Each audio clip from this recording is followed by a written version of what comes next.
How is the Church and its faithful faring in Ukraine amidst the ongoing Russian occupation? Ukrainian Greek Catholic Archbishop Borys Gudziak of the Archeparchy of Philadelphia joins us now via Zoom with an update. Your Excellency, thank you for being here. When you last joined us in March, Your Excellency, the Russian invasion had just gotten underway. Now, nearly 6 months later, where does Ukraine stand, and how's the Church continuing to deal with this occupation and all the bloodshed and violence there? Well, there's a lot that's happened, and I thank you for covering it on EWTN. There's been great devastation. Probably between 70 and 90,000 people have been killed since then. And if you remember the scenes that emerged before the world's eyes in April, March was actually the most devastating time of the occupation as far as we know it. Remember when Bucha emerged, those towns and cities around the capital of the country. I had a chance to visit Bucha in July. 1,300 bodies, mostly civilians, were found in this town, just in that town and its general vicinity. We really don't know the details of what's happening in the other parts occupied. There's over 1,000 towns and villages that are occupied. So if you can multiply that, the war is going back and forth. I met hundreds of people in my 3 trips in May, June, and July to Ukraine, all walks of life, all ages, in different parts of the country, soldiers, grandmothers, students, children, teachers, priests. Nobody, Raymond, not a single person expressed the kind of despair that leads to giving up. Nobody said we have to make concessions, we have to compromise, because people have a sense that the Russians have genocidal intent. Putin's been pretty clear that, Ukraine will have no future. Bucha showed the devastation, the gruesome cruelty that the army is capable of. And so people are putting up a fight. Archbishop, the Biden administration recently approved the largest weapons package yet for Ukraine, a bump of $1 billion for a security assistance package, bringing the U.S. commitment to nearly $10 billion. Now, there have also been reports of the Biden administration communicating some distrust of where that aid is actually going. What are the country's real needs now, and what are you hearing from church leaders and the faithful on the ground? So just to remind the viewers of the massive nature of this thing, 14 million people have been displaced from their homes, half of them outside of the country, and another 5 million are in the country but can't survive without humanitarian aid. At least 40% of the economy has been closed down. Ukraine needs prayer, it needs good information, which you're giving, and it needs help. It needs defensive help. It needs humanitarian help. When I was in Poland, and I was there 5 times in the last 3 months, I thank Poles for the incredible hospitality. They hosted 4 million Ukrainians, and they weren't in camps. They were in people's homes. And you know what? One of the responses was they would say, we are grateful to the Ukrainians because they're dying for our freedom. If Ukraine falls, Poles feel Poland is next. If that happens, the defense costs for the United States and the West will be in the trillions, not in the billions. And so what Ukrainians today are saying, help us, we are dying, but give us the instruments to fight for democracy and for the freedom of the Western world. Archbishop, winter will be descending on the region in just a few months. What will that mean for both the Russian aggression as well as the Ukrainian resistance? And as you mentioned, we're up to 100,000 Ukrainian casualties, 14 million displaced. How long can this go on? I don't know, Raymond. I didn't think this could happen. I didn't think the war would last 8 years. It's been going on for 8 years. I'm praying for an act of God. I don't know how that will come about. I know that, imagine the mindset of Ukrainians. Think of African Americans and somebody telling them you have to go back into slavery. They're telling Americans you have to become a British colony, or Peru or Uruguay, you're going to be a Spanish colony. Today, Ukrainians have said enough. We're not going to be a colony anymore. It's over. We will do everything possible to maintain our God-given dignity, our independence, our sovereignty.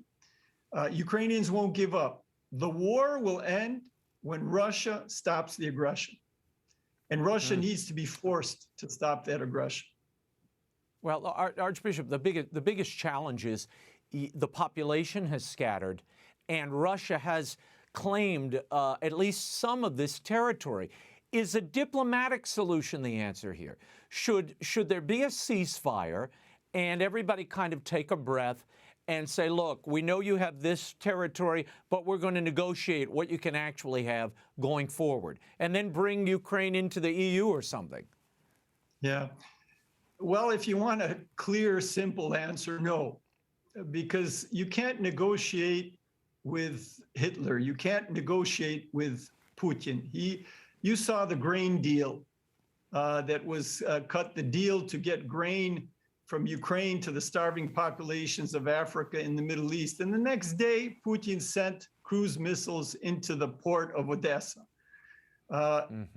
He will, you give him a finger, he'll take your arm. If you give him your arm, he'll take your whole body. Ukrainians have zero faith in anything Putin says.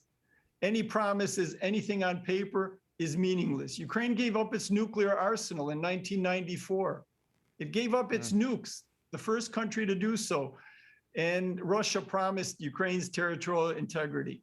Those deals are not worth the paper they're written on if they are not supported by clear political and military positions. And this is why hundreds of thousands of Ukrainians are volunteering to defend their country. Yeah, but the challenge here, Archbishop, is, Putin, by the count that we have in some media, which is 700,000 Russian casualties, it appears Putin is determined to just wear everybody down here. And the challenge, just looking from afar, is he's reducing these cities to rubble, where they're basically uninhabitable. So at what cost do you keep this war going if he ultimately flattens half or more than half of this country?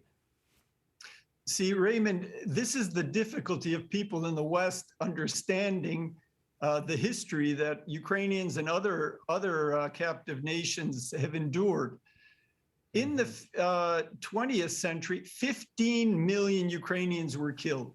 So far, it's under 100,000. Ukrainians understand if there will be a Russian occupation of Ukraine, there's going to be a genocide of Ukrainians. And that's why they're willing to sacrifice their lives, because they know that if they're occupied, they're going to be killed, having not put up a fight. And so I was surprised that not one single person, maybe I was in a bubble, maybe it's the kind of people I met, but I was in Kiev, I was in Bucha, I was in formerly occupied territory, non-occupied territory, meeting with people in Poland and Belgium and France and Canada, in the United States, recent refugees. Everybody is on the same page. No concessions to Putin. Just this week, there was a Russian strike on an apartment complex. They've done this multiple times. It killed at least 6 in Kharkiv. They also shelled a tram depot in the same city. That killed 3. Meanwhile, President Zelensky met with the Turkish President Erdogan. What do you make of these diplomatic efforts in the region? And might they bring or bear some fruits? What more needs to be done here? I think those diplomatic efforts are very important. Turkey has a big role to play. Turkey has its own ambitions. One should be very careful about the evaluation of Erdogan's intentions. He's been very brutal with his own population, putting tens of thousands of people in prison. But it's very important that Erdogan not support Putin. And the diplomatic work needs to continue to make sure that the coalition of democratic and free countries stands strong and resists this growing totalitarianism. Because the problem is, if you don't make the sacrifice today, you will make us 10 times greater sacrifice tomorrow. That is what needs to be kept in mind as a criteria for the negotiations. Well, clearly this has turned into something of a proxy war between the United States and the West and Russia, with China backing it. I mean, that's what's at stake here. The question is, how much stomach does the West and the United States, and how much cash are they willing to expend on this effort? And we'll see. We'll see in the days ahead. But Archbishop, I want to get your thoughts on the Vatican. Go ahead. You wanted to say what? Yeah, see, the danger with the terminology of proxy war is it makes Ukrainians objects. A nation of 40 million people, it has its own will. It's God-given. It's a God-given right to live in dignity. And Ukrainians are deciding, there are no other people dying to confront Putin. No other nation is willing to sacrifice their citizens. Some citizens are actually coming into Ukraine and helping the effort. Ukrainians are willing to do this. They're paying the price for the rest of Europe, the rest of the Western world. And I think it's a very good choice to support them. And that's what Americans have done. And I must say, everywhere I went, Ukrainians were grateful for the humanitarian and the defensive aid. People in the church, people in the street, people in the refugee centers. So I want to thank all of you that have supported Ukrainians at this very difficult time. Archbishop, I want to get your thoughts on the Vatican diplomacy here when it comes to Ukraine. Secretary of State Pietro Parolin had this to say about the Holy See's role in diplomacy. He said the diplomacy of the Holy See is not linked to a state, but to a reality of international law that has no political, economic, or military interests. Now, given the current Bishop of Rome's willingness to expound publicly on really any number of global issues of import, do you feel the Vatican is expending enough diplomatic energy on the situation in Ukraine? Well, maybe what I think is not the most important thing. What I gauged in Ukraine is that many people would like the Holy See to be more clear. One thing that the Holy See apparently is beginning to do is to work on the negotiation of prisoner exchange, because you've seen that the Ukrainian POWs have been massacred, castrated, tortured. That is a very positive thing that the Holy See now seems to be developing.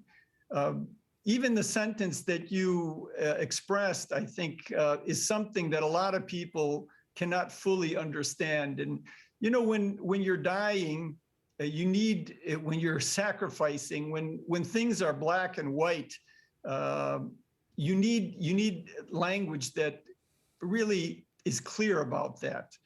We're hoping that the language of the Holy See and others will be clear. I mean, the language of some Germans is not clear.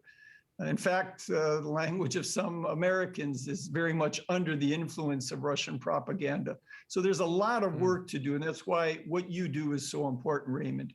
Over 20 journalists have given their lives to bring the real story to the world, and my hats are off to you journalists. Yeah, no, it's a heartbreaker, including one of my colleagues over at Fox, one of our cameramen who was killed there. But so I want to mention something here that I think is critical.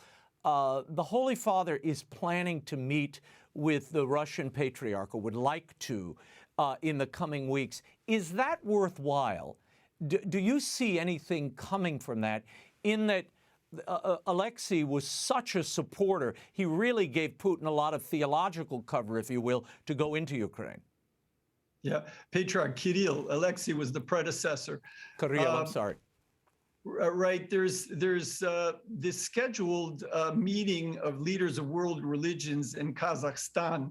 As we've seen, a number of the Holy Father's engagements have had to be canceled because of health reasons. So it's not very clear whether he will go. But there is also some indication that there will not be a face-to-face personal meeting. There will be, if the Pope goes, a meeting among all of those present. There's actually, rumor out there that Patriarch Kirill does not really want to meet the Pope because the Pope called him an altar boy of Putin. Yes. And whether he feels offended by that or he doesn't want to hear it again, there's some diffidence on his part. He's been profoundly discredited by his words and by his actions. Before we go, I want to get your take on the media coverage of this conflict, which was wall-to-wall at the beginning. You have long urged the faithful to stay well-informed of this invasion and the occupation of Ukraine. That coverage has, since we started covering this, dissipated. What's being missed now in the coverage that you are seeing? Well, I think it's just the resolve of the population. Of course, it would be very good if the day-to-day atrocities could be shown because, we forget. In any case, it's very difficult to live in tension and in crisis all the time, whether, it's yours or whether it's somebody else's crisis. So it's kind of natural that it's understandable that, the eye of the world is turning elsewhere. It's really quite amazing that the coverage has been so focused because there's 20 wars going on in the world. But I think people were taken aback and actually inspired by the fact that David was standing up to Goliath in a biblical way. People were giving their lives knowingly.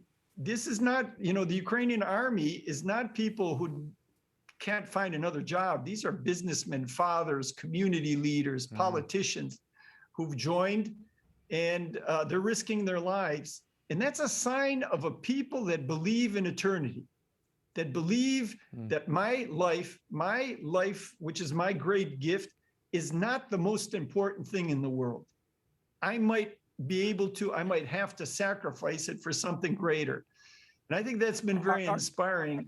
And I think that's worthy of continuing coverage because it really is something that brings us to transcendental moments.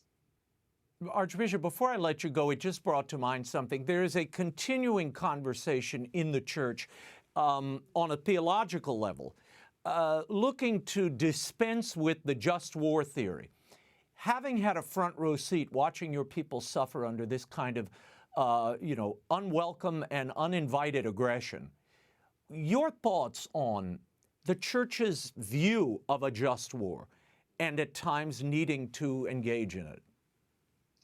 Well, there's a lot of dirty stuff in our human existence, and war is about the worst thing. And there is, a reflection, a deep reflection, centuries long. And the Holy Father expressed it in a conversation with a friend of mine, my colleague from the Ukrainian Catholic University, Miroslav Marinovich, who asked him, Holy Father, can we defend ourselves? And Pope Francis responded, somebody who doesn't defend themselves, especially if he's called to defend the innocent, is like somebody committing suicide.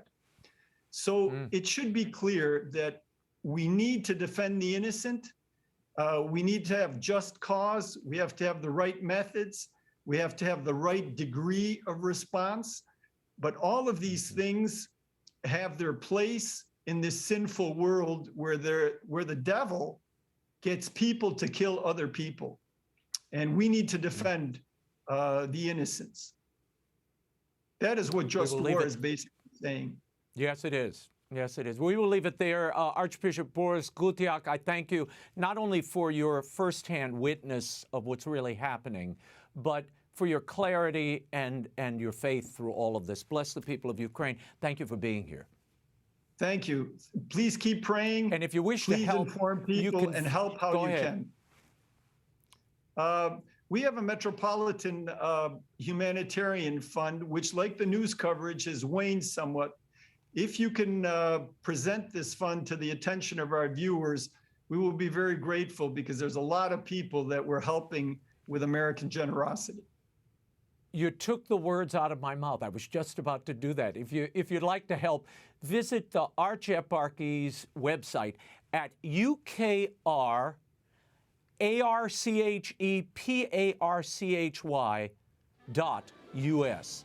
Look for the Save Ukraine button on the top right of the screen. You can help there. Archbishop, thank you again.